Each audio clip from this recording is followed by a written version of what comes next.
everybody. Welcome to the Movie Throne. I'm your host, the one and only King Kansas, here to bring you a TV season review. Yes, I'm back. I don't know how many of these TV season reviews I'm going to do because they are so time consuming, especially the series that you got to see are at least 8 to 10 episodes long and 45 to 50 minutes each. It's like almost I got to put aside some time to watch these things. So been lucky right now, had a little bit of downtime, especially for the Canadian Thanksgiving and all that stuff. So I managed to kind of squeeze a few TV shows here and there, but I don't know how many more I'm going to squeeze in, guys.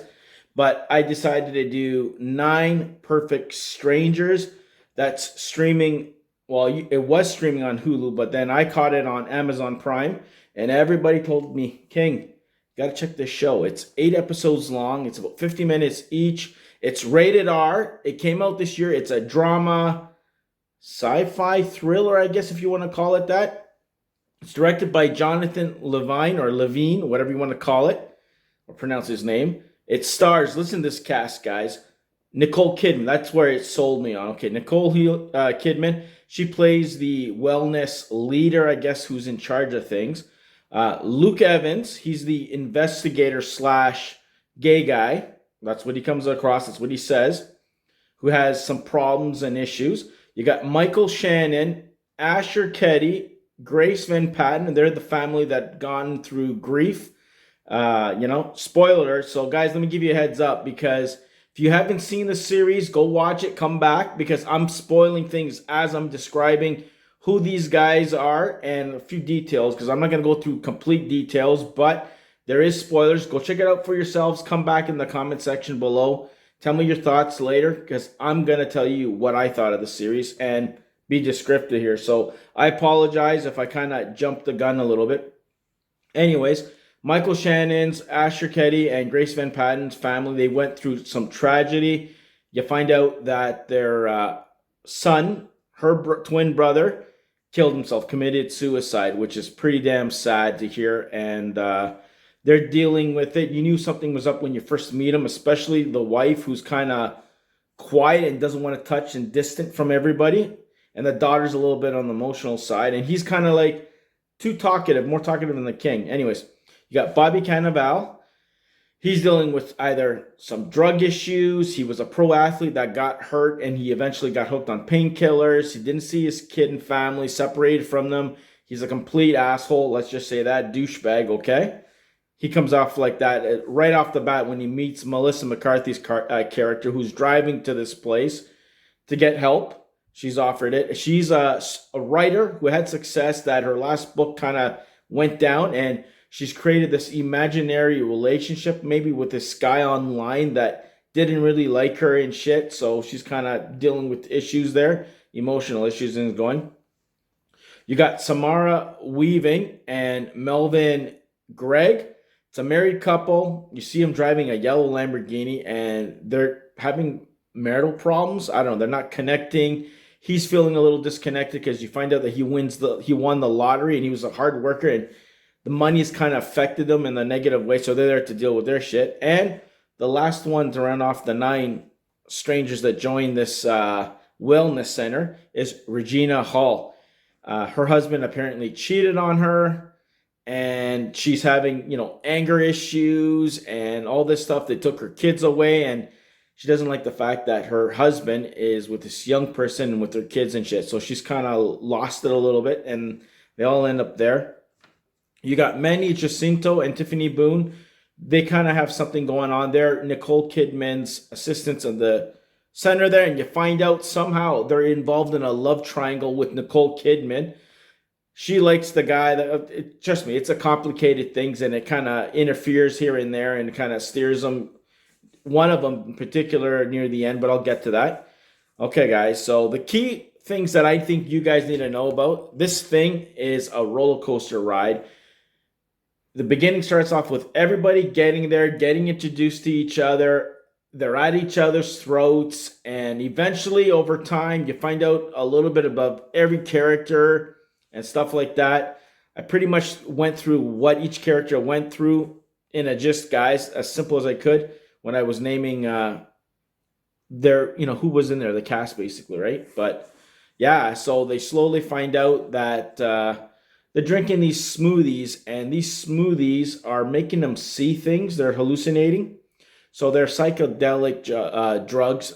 First, we find out they're mushrooms and and the group finds it out. They get Nicole Kidman's character to tell them, yes, you know what? I did drug you. If I told you, you wouldn't have done it. So it kind of helps them deal with and bring up memories that are painful for them.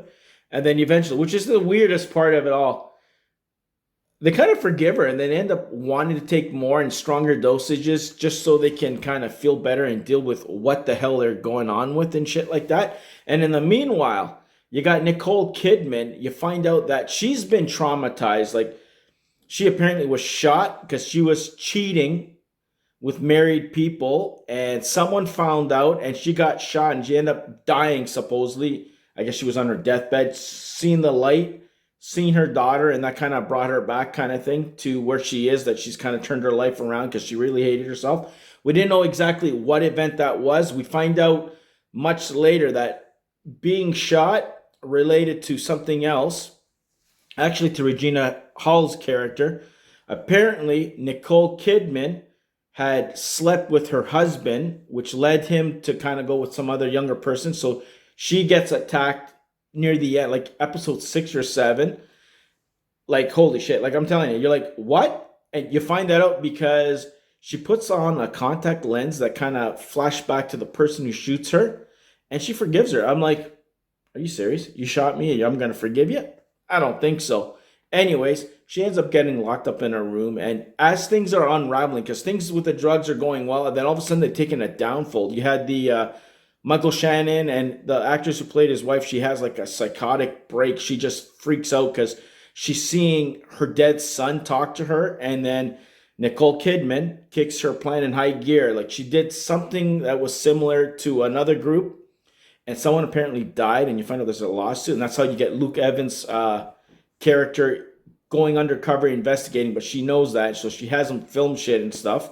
So there's this final thing that she gets Michael Shannon, Asher Keddie, and Grace Van Patten, since they can see the dead son or brother together. She goes, let's do this. I'll even join in on you, because she has an alternative motive, guys. It's concerns her daughter.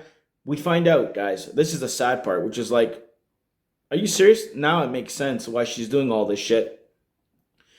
She apparently grew up in Russia. She had a family, she had a daughter. So you've seen flashbacks of her with her daughter riding a bike in Russia, kind of in the middle of winter or spring, I don't even know exactly. She rides her bike and she goes on the road and gets hit by a car and dies in her arms. So that kind of explains why she's trying to use Michael Shannon's family and the actors to kind of do this experiment to see if it succeeds, so then she can see her own kid. And trust me, at the end of it, the final episode, she does. She actually meets up with her daughter, something that she couldn't do in the first place. She could see glimpses here and there, but not like how this family did. So she ends up meeting up. There's like snowflakes and shit like that on the hill. She ends up holding the daughter in her hands and shit. You got one of the assistants that's got, no, we got to stop this. We're going to hurt this family. All this shit. Everybody's starting to go stir crazy there. Everybody's starting to lose their shit. They end up getting locked up in a room, right? And apparently it was for their own good. And it's like, burn the place. And I'm thinking, don't tell me she's going to burn all these people. And this one assistant went to go get the cops to bring him back. And they head back as all this shit's going on. And Nicole Kidman's character and this family are going through their psychedelic trip to kind of find this kid, which they do. They find peace, and he tells them move on, so they do. While everybody else, the other remaining 6 strangers, are locked up in here, in this room that they can't get out, thinking that they're burning to death, but it's a simulation or a thing that they do to kind of like get people to kind of confess their final sins and all this shit, to kind of get things off the chest and announce what regrets they have in the world. And trust me, whatever's said in there ends up happening at the end to a certain degree. But they get let out after by one of the male assistant there. I think his name was Yao or something like that. And they kind of freak out on him a little bit. And then, of course, the police show up. They arrest Nicole Kidman's character, take her away. They talked to all these guys, which are kind of like praising her in one way, but not making her look guilty because she didn't get tossed in jail. Because at the end of the damn thing, you see her driving in that yellow Lamborghini that rich couple had. They were looking for, where are my cars? That's what it is, because they pretty much trapped them there to go through this and to do what they needed to do. But holy shit, it was a nightmare. And you got Melissa McCarthy's character getting with the Cannavale's character at the end at the restaurant. You got the gay guy who always wanted to have a kid that his partner wanted to have that you never wanted, but now realized that that's what he wants. You got Michael Shannon's family kind of finding peace and moving on. Regina Hall's character is talking to these other people who gone through stuff, either hurting people or being victimized themselves, and kind of explains that she was forgiven by Nicole Kidman's character, and she's trying to do that there. But crazy. And Samara Weaving and Melvin Gregg, the married rich couple, end up staying behind at this wellness place. Like, they're running it. So I don't know if there's going to be a sequel or a season 2, but they kind of want to give back and help and find purpose. And guess they did, but I don't know how crazy it's going to be. I don't know what happened to the assistants and shit. Oh yeah, the 2 assistants end up getting together and they end up maybe working at a food bank or something like that they're, volunteering and shit like that, doing some good elsewhere, right? So overall, I liked it. There was a slow period. I think from episode 4 to 6 kind of takes a little dip down in the story. You're like, okay, come on, what's going to happen? And then it starts to pick up at 7, and then it gets into it at number 8. And I think it tied things up nicely overall. It is going to be 8 hours of your time, so be prepared, guys, if you're going to check it out. But just for the cast alone, with Nicole Kidman, Luke Evans, Michael Shannon, Bobby Cannavale, Regina Hall, Samara Weaving, and Melissa McCarthy, like, watch it. Like, I was really surprised. I enjoyed it. I think you guys are going to enjoy it. So I recommend you guys checking it out. If you got the time, do so. And of course, you guys go in the comment section below and let the king know what you guys thought. Did you like it? Did you hate it? Did you like it as much as I did? Would you recommend it? I would recommend it. And like I always say, you're not going to die if you don't see it, because it took me a little while to watch this. And trust me, I've heard other shows to watch too. And I'm like, do I really want to jump on that bandwagon? But anyways, I'll see if I'll check that out, because that's another 8 episodes, and I don't know if they're all there, so I can watch it all in one shot and binge watch it like I did this in 1.5 days. I'll tell you that. It's a lot of watching, because I'm watching movies and doing all that other crap, guys. I'm editing. King does it all over here. Anyways, like always, guys, I hope you guys enjoy that. Like, share, and subscribe. Check out my other TV season reviews here. Check out my movie reviews, recommendations, the podcast that goes up weekly, unboxing videos when I get Blu-rays, because those are up for grabs during our podcast episodes. Don't expect them every time, but when I get them, they'll be yours. Trust me. That's my thanks to you, and I appreciate you guys following me, subscribing, and all that other fun stuff. So until next time, be the hell good. Check this thing out for yourself. Stay off my throne, and I'll see you guys soon. Where? Right here on the Movie Throne. Take it easy, guys.